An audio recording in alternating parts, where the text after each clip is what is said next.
Fala, meu lindo, minha linda.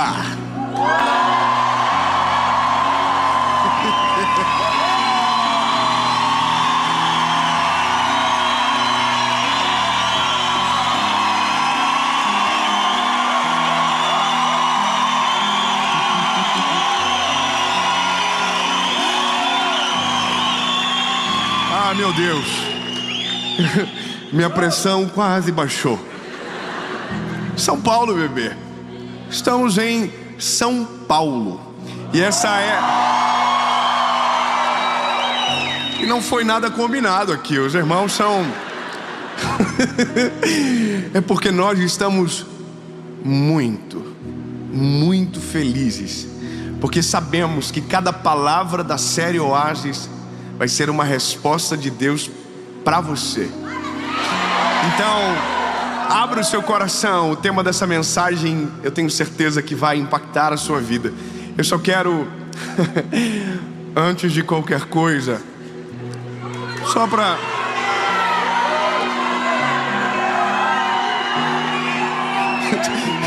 A câmera, corre, ali, nego, corre, aqui, nego, a câmera, o curte e compartilha.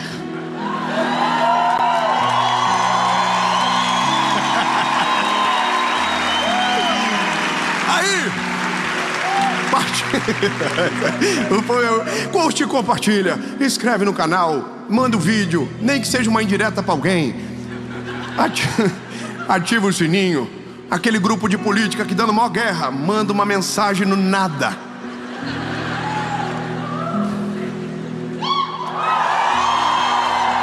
Lembre-se, políticos passam, a palavra é para sempre. Então, amém. Ai, vontade de falar. É que tem tanta gente perdendo amigo, família, relacionamentos por conta de algo passageiro. Ai, Jesus, no outro dia a gente briga nesse assunto. Enquanto isso, eu acredito que você já deve ter curtido, compartilhado, comentado. Top, e vamos para o vídeo.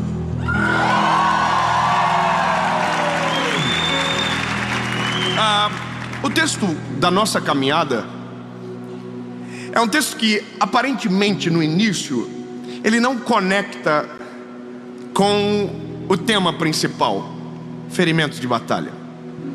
Mas a nossa jornada juntos vai fazer isso conectar no teu coração para fazer sentido. O texto é de Jeremias, capítulo de número 18. Um texto que provavelmente em algum momento da vida você já deva ter ouvido, estudado, falado sobre. E eu quero ler algo rápido, que é só o começo, dizendo: a palavra do Senhor veio a Jeremias dizendo: levanta-te e desce à casa do oleiro, e lá te farei ouvir as minhas palavras. Você já sabe o que vai acontecer. O Jeremias vai descer à casa do oleiro, vai chegar na casa do oleiro, e quando ele chegar, o oleiro estará na frente das rodas, formando com as suas mãos, a partir do barro, um vaso. É isso. Guarda o vaso, que ainda está molhado, de barro informe, e começa a entender o nosso ponto de partida. Da onde nós vamos partir? Eu estou vendo um filme esses dias. Eu gosto de ver filme, mas eu tenho um problema que eu não sei se você tem. Eu me envolvo emocionalmente. Mas eu não me envolvo num nível normal, eu me envolvo num nível preocupante. Eu oro pelos personagens.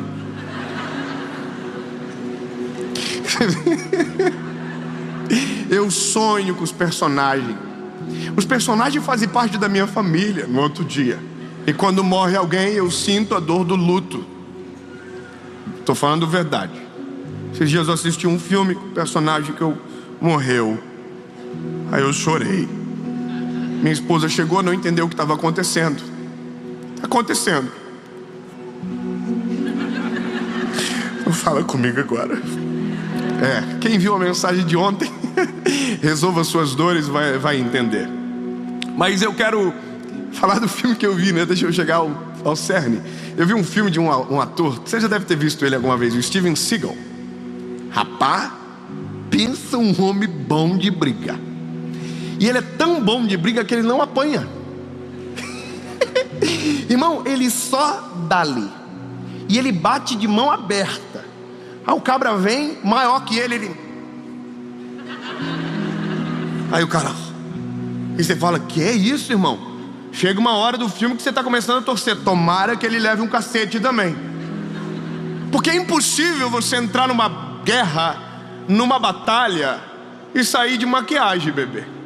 É impossível você entrar numa confusão chamado vida e pensar que não vai ter nenhuma cicatriz e que vai dar tudo certo para sempre. Irmão, só dá certo no filme do Steven Seagal. Os filmes que eu curto é o do Van Damme. É só referência antiga. Os irmãos da década de 90 já sabem o que eu estou falando. Ou não, me preocupei um pouco agora. Esse irmão apanha o filme inteiro. Dá dó do miserável. Apanha, apanha, apanha. E quando pensa, morreu, ele faz assim, ó. Levanta, olha nos olhos do adversário, dá-lhe um soco. E o adversário morre.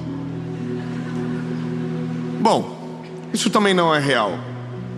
Não é assim que a vida funciona. A vida, na verdade, ela é muito mais complexa. E o que a gente precisa entender é que, se queremos viver algo de Deus, se queremos viver o plano de Deus sobre nós, em nós, nós vamos precisar aceitar que em vários momentos não será do jeito que a gente deseja, que em vários momentos nós vamos perder completamente o controle e as provações serão parte da nossa rotina. E eu digo isso para você porque em uma geração onde o conflito está cada vez mais difícil, porque não sei se você percebe, mas a gente está perdendo um pouco a manha de resolver os conflitos da vida, de resolver problema. A gente maximiza tudo, dá um monte de BO nas nossas emoções, a gente paralisa e não consegue. Bom, se você continuar dessa maneira, a tendência de você viver uma vida medíocre sem resultados na presença de Deus é muito grande. Porque o segredo é entrar no conflito e aprender a resolver no conflito, aprender na guerra. Tudo isso que eu estou falando para você é partindo de um princípio que o Senhor ministrou no meu coração depois de muito tempo para aprender. Muito tempo. Foi quando eu entendi que todos os meus amigos, grave, eu não estou falando sem um dado claro, não, todos os meus amigos que vivem uma vida extraordinária hoje, debaixo da veste, estão carregados de cicatrizes. Todo mundo que vive algo extraordinário, que vive um plano de Deus, hoje carregam consigo marcas de dor, humilhação, vergonha. E todos, quando falam das vergonhas que passaram, das humilhações que viveram, não falam com luto, não falam com dor. Pelo contrário, é difícil aprender isso, mas agora eu estou começando a ficar bom nesse negócio. Quando essas pessoas que vivem algo extraordinário contam as suas histórias, tem um sorriso no rosto, tem brilho no olhar, e quando o testemunho vem afora, você não quer viver a dor dele, mas quer viver o que ele está vivendo. Porque nós olhamos para alguém que Deus está usando e a gente não tem noção de todas as dores e processos que aquela pessoa viveu para chegar onde está. Então a gente olha e diz, uau, eu queria viver igual. Aí Deus diz, quer? Tem certeza? Aí você faz assim, sobe 2, tira 3, 4 vezes 5, 6, 7. Você faz a conta, olha as letrinhas miúdas do contrato e diz, não quero. Então basicamente a gente vive em um tempo onde muita gente paralisa, porque mesmo sabendo o que Deus quer e aonde o Senhor deseja o levar, o destino está bloqueado, paralisado, porque o processo para tanto, a pessoa não quer.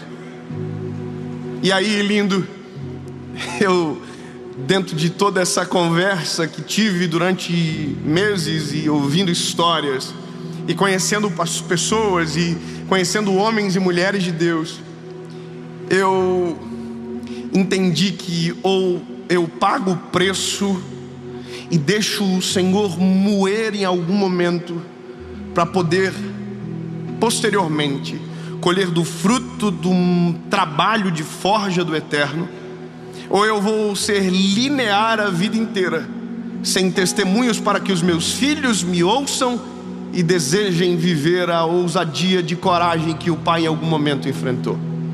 Se eu perguntar para cada um, todo mundo tem a sua história. Mas, por exemplo, eu estou olhando aqui o pastor Adson, que é o pastor dessa igreja que nos recebe. O senhor ontem na nossa conversa falava do seu tempo de ministério. E eu acho brilhante essas conversas, eu gosto de ouvir porque eu sou um bebê. Eu comecei ontem, e aí quando eu vejo alguém dizendo: eu estou 20 anos falando de Jesus e vivendo o ministério, e o sorriso ainda está no rosto, a alegria ainda transparece, eu começo a entender que existe longevidade mesmo em ambientes de processo de dor e feridas profundas. Porque seja sincero, pastor, eu nem lhe apresentei aos visitantes, mas a gente faz isso já já.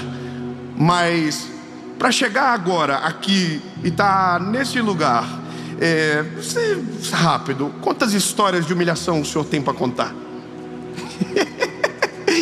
É muita treta. E sabe, todo mundo que você vê em algum lugar de uma posição que está em destaque, o destaque é o resultado de milhares de dias de humilhação. E agora, compreendendo que é impossível sair de uma guerra sem uma marca, eu preciso aprender a aceitar as marcas e às vezes inclusive provocá-las. Um livro que li agora essa semana falava como que um diamante nasce, como que surge um diamante. E por isso que eu conectei com o texto que nós vamos entrar. O diamante nasce a partir de 3 fatores: pressão, calor e tempo. O diamante, por isso que eu olho para a Bíblia e eu falo que não pode. Como que alguém escreveu isso há tanto tempo, viveu isso há tanto tempo? E eu olho um estudo de agora e a história é a mesma: pressão, calor, tempo. Como pode? Bom, é que Deus não trabalha com coincidência. Ouvi uma frase esses dias que curti: Deus trabalha com cristocidência. É sempre Cristo controlando tudo, todas as histórias, e tudo fecha. Bom, um diamante que essencialmente é feito de carbono, cerca de 100 milhas para baixo da terra, precisa de 3 coisas para virar um diamante: pressão, calor, tempo. Tem gente que, se ouvir uma dessas palavras, já não gosta. Tem gente, por exemplo, que não gosta de esperar.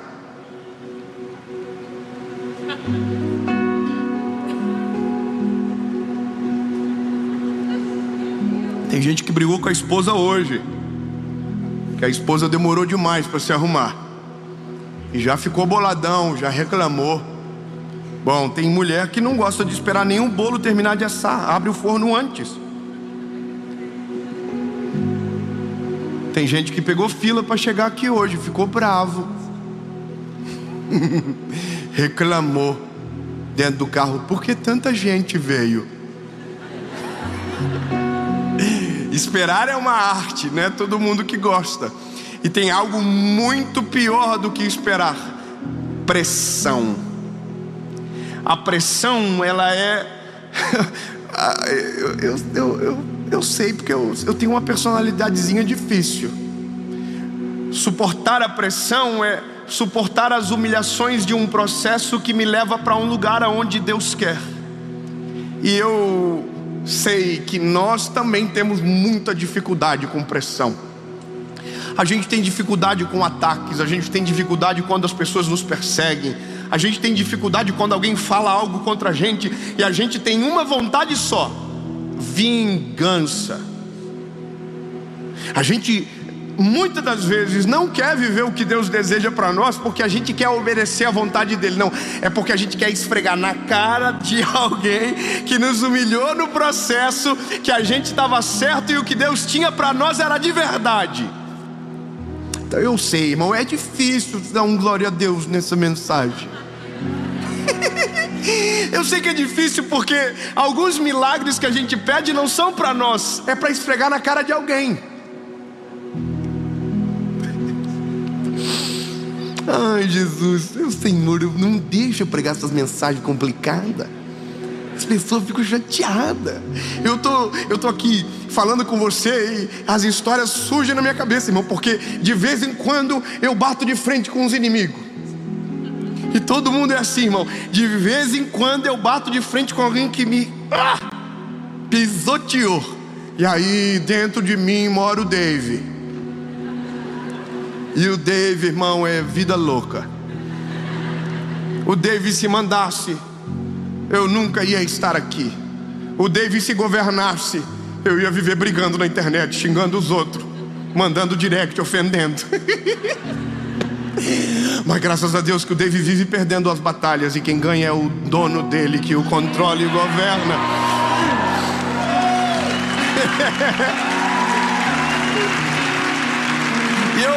E eu tô falando porque o resultado do que sou é fruto da humilhação que passei. Eu já vou chegar. Porque eu confesso, dá algumas vontades. A gente é ser humano. Por exemplo, eu tô essa semana dei de cara com um irmão. Você consegue fingir que não conhece os outros? Você veio e fez: nossa, não conheço essa pessoa que não me parece estranho. Irmão, fizeram isso comigo.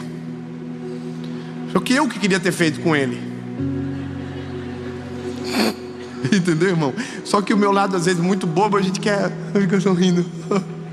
E como ele fez que não me reconheceu, aí, irmão, o Dave dominou. O Dave falou: devolve o controle do PlayStation aqui. Aí, irmão, na hora eu gritei: ei! E ele se fingindo de louco, indo embora. E eu... Quando ele olha, eu falei: que isso, cara? Não lembra de mim? Claro que ele lembra. Porque eu lembro dele. E aí ele falou assim: ó, você aí? Ó. Aí eu falei: vem cá, rapaz, me dá um abraço. E aí o David dentro de mim diz: conta umas histórias boas. Esfrega na cara. Aí, irmão, por isso que é importante o processo antes da honra. Porque se a honra vem antes do processo, a honra se vira contra você e te transforma em alguém miserável. E eu não falei nada para ele. Eu só dei um abraço e falei: ai, bom te ver, meu irmão. Dentro de mim eu queria contar umas histórias. Eu não fui nem falso, eu só não deixei passar. Isso é sinônimo de que todos nós precisamos de tratamento. Que não importa quem seja, as marcas que Deus nos permite são exatamente para que nesses momentos quem perca a guerra é o nosso eu, e que o nome dele seja glorificado. Por isso que quando olhamos para alguém que passou por muitas batalhas, essa pessoa é digno de ser respeitado, porque para chegar aonde chegou, suportou o que muitos de nós não conseguiriam suportar. Quando eu entendo o que Deus vai falar com Jeremias, eu começo a desejar uma coisa: Senhor, não me solta enquanto o processo não acabar. Não me tira das rodas enquanto eu não ter a forma que o Senhor deseja. Só que isso vai me custar pressão. Pressão. Eu sei que é difícil, mas se nós aprendemos a orar da maneira completa ou de maneira correta, a gente vai dizer: Jesus, manda umas humilhaçãozinhas. Você já pensou que lindo, você que bonitinho, acordando de manhã dizendo: Jesus, hoje eu quero ser humilhado pela Jéssica, Senhor. Jesus, hoje o meu chefe, Senhor, pode liberar. Deixa, Senhor, deixa, porque eu estou precisando. Você nunca vai fazer essa oração, meu lindo, porque a gente não gosta de ser oprimido. Mas se eu te dizer que a opressão de agora é o que garante o teu coração amanhã, se eu te falar que algumas marcas e cicatrizes, quanto mais profundas, mais seguros nos tornam para viver exatamente o plano de Deus lá na frente de você crer. Quer ver uma coisa? Eu vivi muito tempo pregando. Eu pregava só em igreja pequenininha e só para pouca gente, e só no primeiro dia, porque tinha os famosos vinham depois. Os que pregavam bem vinham sempre depois. Então eu entrava para dar uma palavrinha, tipo assim, sexta-feira, alguém não consegue trazer ninguém? Chama o Dave. E eu ia, irmão, porque eu tava lá, top, vamos. Irmão, vivi muita treta. Eu sempre falo que conversa de itinerante, de pregador, né, de qualquer ministério, qualquer pessoa, se você conversa com um par seu, todo mundo tem uma história triste do que viveu para chegar onde chegou. Então eu tenho as minhas histórias, você tem as suas, mas as minhas também são sinistras. Então eu me lembro de algumas coisas. Por exemplo, eu chegava na sexta-feira para pregar na igreja, tinha bem menos gente do que no sábado e domingo, porque era eu que ia pregar. E às vezes quem estava dirigindo aquele culto falava assim: irmãos, fiquem tranquilos, o melhor vinho é o do final. E eu estava aqui, ó, o suquinho de uva integral, porque se o melhor vinho era do final, basicamente ali era o coitadinho. E eu ouvia coisas, por exemplo, olha, vou trazer semana que vem um pregador bom de verdade. Falei, que é isso, hein? Nesse dia eu entrei no meu carro e eu fui chorando para casa, dizendo: nunca mais eu vou pregar o evangelho. Se for para ser humilhado desse jeito, eu não quero nunca mais. E sabe, eu consigo me lembrar de tantas histórias, de passar humilhação na casa das pessoas, de dormir em um lugar onde não era para dormir, mas como o objetivo parece-me que era humilhar. E sabe, todas as vezes que isso acontecia, eu dizia: Jesus, por que, Senhor? Por que comigo? Por que tanto BO? Por que tanta humilhação? Sabe, as pessoas não têm muita noção disso, porque vê agora. Então eu falo: nossa, que isso, que maneiro. Bebê, senta comigo, vamos revisitar as histórias. Vamos falar da kitnet.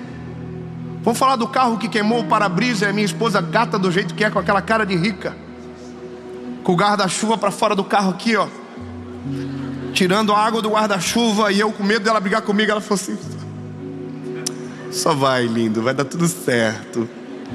E a gente chegar para ministrar num lugar, e quando entrar dentro do carro para voltar, tem um pacotinho de uma oferta com R$14 em moeda, e o combustível para chegar lá foi 20. Então faltava 6, né? E aí tinha um para-brisa que quebrou, mas era Uno, então era uns R$18. E tudo isso foi marcas necessárias. Quando Deus desce o Jeremias lá, ele começa a prestar atenção, e a Bíblia diz que as mãos do oleiro estão sobre o vaso, e de repente o vaso desmonta, desmancha na mão do oleiro. E eu sei que muitos de nós aprendemos errado sobre isso. Nós aprendemos que o oleiro quebrou o vaso, mas aí a Bíblia diz que o vaso quebrou-se na mão do oleiro, porque o problema nunca é o oleiro, é a matéria-prima que o oleiro escolheu para trabalhar. A gente, não sei se você sabe disso, mas você é ruim de dar ódio.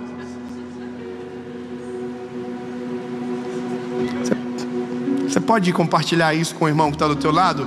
Você pode dizer assim para ele: você é muito ruim. Aproveita, desabafa, abre o coração.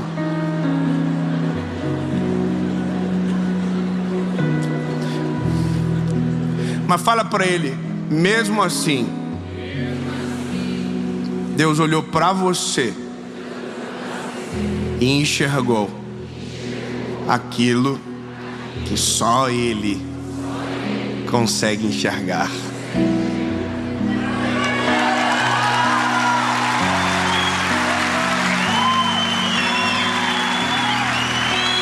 Porque se a gente querer entrar na seara de reclamar do processo, o oleiro vai ter direito de reclamar da matéria-prima.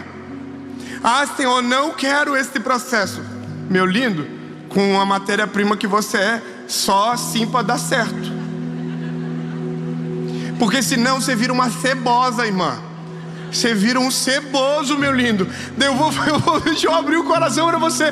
Tem gente que Deus não pode dar um pila a mais, que ele fica soberbo, trata mal os outros, fica ignorante. Se ele comprar uma moto, ele já fica: nossa, estou em outro patamar da sociedade.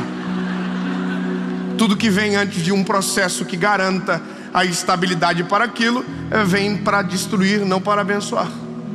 Então, pressão a gente precisa.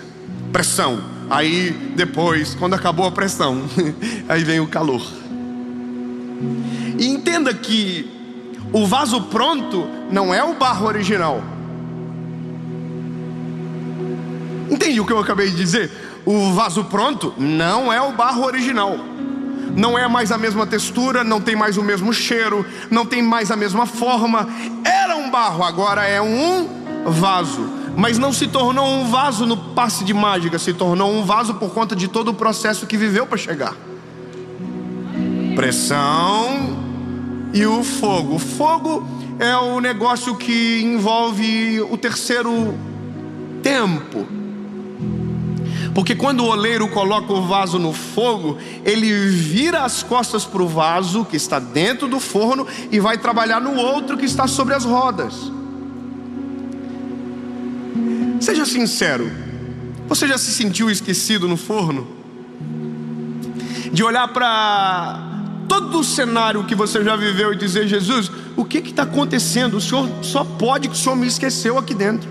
Só pode, o Senhor está pegando fogo, o pau está torando, e parece que o Senhor não ouve a minha oração, o Senhor não olha para mim, o Senhor faz com todo mundo e não faz comigo, o Senhor levanta todo mundo e não me levanta, todo mundo melhora de vida, e eu estou na mesma funda aqui, e aí o fogo está assim, ó. E muitos de nós, nesse momento, abrimos o forno de dentro para fora, e corremos um sério risco de se tornar um vaso frágil, que não esperou o tempo e não aceitou o processo, e no primeiro embate da vida vai quebrar. Escute bem, lindo. Você nunca vai ver um homem ou uma mulher de muito sucesso que não tenha respeitado os processos de Deus na sua história. Não existe esta pessoa. E se existe, a validade dela é breve. Porque quem respeita tempo, quem respeita o calor, a pressão, se torna exatamente quem Deus quer e permanece em quem o fez. Quem se torna pela força do próprio braço aquilo que deseja, faz para si. E quem faz para si tem prazo de validade curto. O ego toma conta, o orgulho o domina, a presunção o absorve, e quando ele menos imagina, tudo que tem se vai, porque nunca foi dele, até porque ele não tinha habilitação para ter o que tinha. Eu conheço gente de todos os tipos, gente que prosperou da maneira correta, gente que prosperou da maneira errada. Talvez você sabe do que eu estou dizendo, mas você já viu que tem gente que prosperou com dinheiro que não é lícito, não tem felicidade no dinheiro que tem. Por quê? Porque não tem o processo correto, não tem o processo real. Você entende isso? Não tem o processo real. Se o processo não acontece, boicota tudo, o resultado, exatamente tudo. Eu preciso terminar. A Bíblia diz que o oleiro está terminando o vaso, coloca o vaso no forno, e agora a gente segue daqui. O vaso, quando fica pronto, quando o vaso fica pronto, a gente pode dizer que agora ele está preparado. E a pergunta é: preparado para quê? Ok, eu passei por um processo nas mãos de Deus, eu fui humilhado pela vida, passei processos, pressão, fogo, tempo, tudo. A pergunta é: para quê? E o para que errado revela que alguma coisa no processo não foi respeitado. Eu vou dizer, alguém diz aqui: para que os meus inimigos sejam envergonhados. Alguém aqui pode dizer: para que quem riu agora passe vergonha. Quando você olha a Ana, quando o filho dela, Samuel, nasce, a Bíblia diz que o que ela faz não é levar na casa de Penina e esfregar na cara de Penina. Não, o que ela faz é pegar um garoto depois de desmamar e levar no templo e consagrar ao Senhor. Então deixa eu gravar algo no teu coração para sempre. Todas as cicatrizes de uma batalha que você carrega não são para fazer você parecer mais forte do que o irmão que está do teu lado, mas para que você compreenda que o Deus de toda a eternidade olhou para você e ouviu algo que só Ele pode enxergar. As marcas são suas, mas a glória da vitória é dele. O vaso só serve para uma coisa, só para uma coisa. Sozinho ele não adorna, mas quando ele é preenchido, ele tem sentido para existir. Eu demorei muito para compreender isso, lindo. E como disse algumas vezes, algumas mensagens eu gostaria que tivesse me contado antes. Algumas palavras eu gostaria que alguém tivesse falado para mim. Porque as batalhas que lá atrás enfrentava, se soubesse do que Deus estava sendo, preparando, do que Deus estava, eu teria reações distintas. Teria suportado o fogo em silêncio, porque falei muito na hora que devia ter ficado quieto. Teria esperneado menos, teria deixado inclusive pegar mais. Quanto mais fogo, mais resistência, mais resiliência, mais capacidade de suportar. E aí, lindo, eu já chego no final do vaso. Um dia você olha no espelho e pensa que está pronto. E esse dia você errou de novo.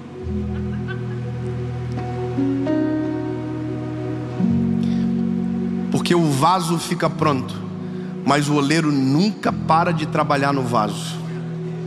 Eu vou falar de novo isso, lindo.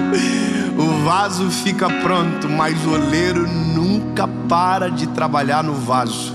O vaso está trabalhando, dando certo, quando de repente o oleiro coloca a mão no vaso e diz: dá uma seguradinha, preciso retocar algo que eu consigo ver, e que se não mexer agora vai te prejudicar lá na frente. E aí quando você pensava que estava tudo certo, que agora era só vento em popa, você está nas rodas de novo, nas mãos do oleiro. E o oleiro está tampando buraco em você, está fechando fendas de rachadura. E você diz: não, mas já tenho marcas o suficiente. Aí Deus diz: não, mas é que você não sabe que o que vem depois precisa de resistência ainda maior. Então, lindo, eu quero só que você compreenda um negócio. Todas as vezes que alguém falar sobre marcas e cicatrizes, diga: eu quero.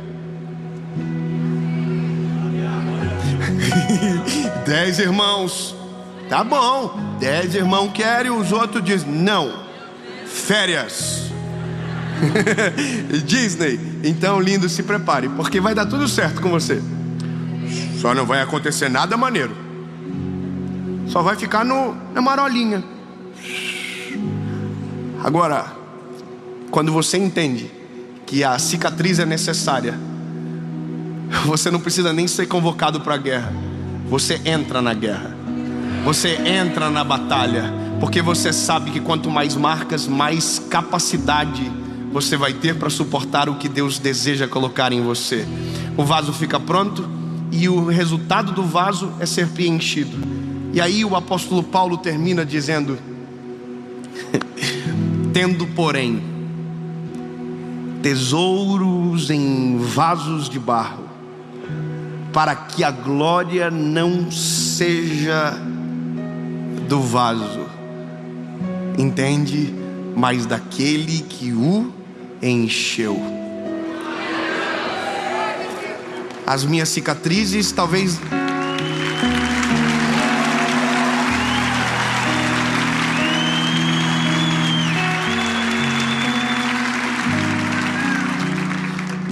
algumas cicatrizes a gente nunca vai mostrar para ninguém, mas todas as vezes que a gente olhar, a gente vai lembrar o porquê e para quê.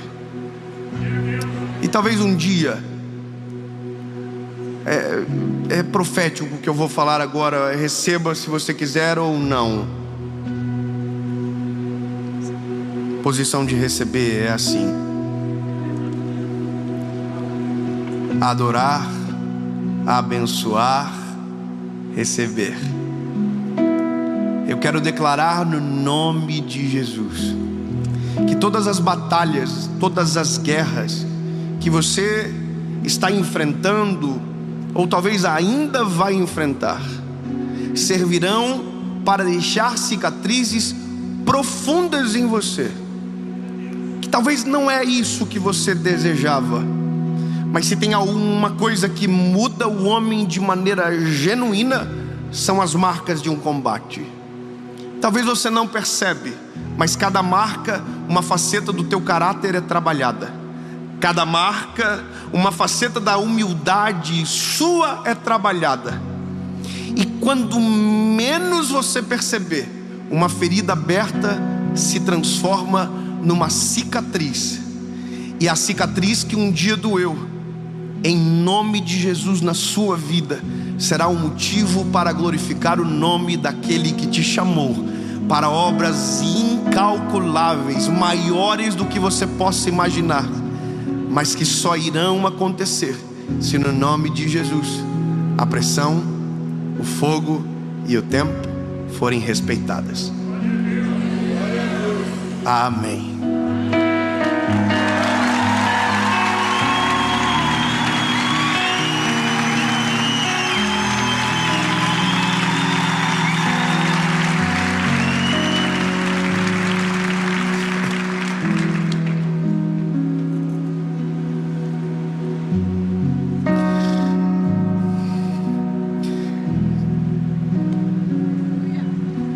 Jesus, obrigado, Senhor, porque o Senhor olha para nós e enxerga aquilo que somente você pode, e que não nos dispensa pela má qualidade da matéria-prima que somos.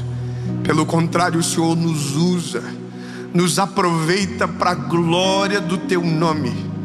Mas entendemos, Senhor, que nada é tão simples como parece. Os processos são necessários. Os processos são obrigatórios para que então sejamos exatamente aqueles que o Senhor planejou. Para que quando o Senhor nos encher, o vaso não quebre, não dê problema, ou tente absorver uma glória que não é sua, mas para que o teu nome apareça, que o teu nome seja glorificado. Completa a tua obra em nós, Jesus, mesmo que doa, mesmo que nos incomode, mas se o teu nome for glorificado, vai valer a pena.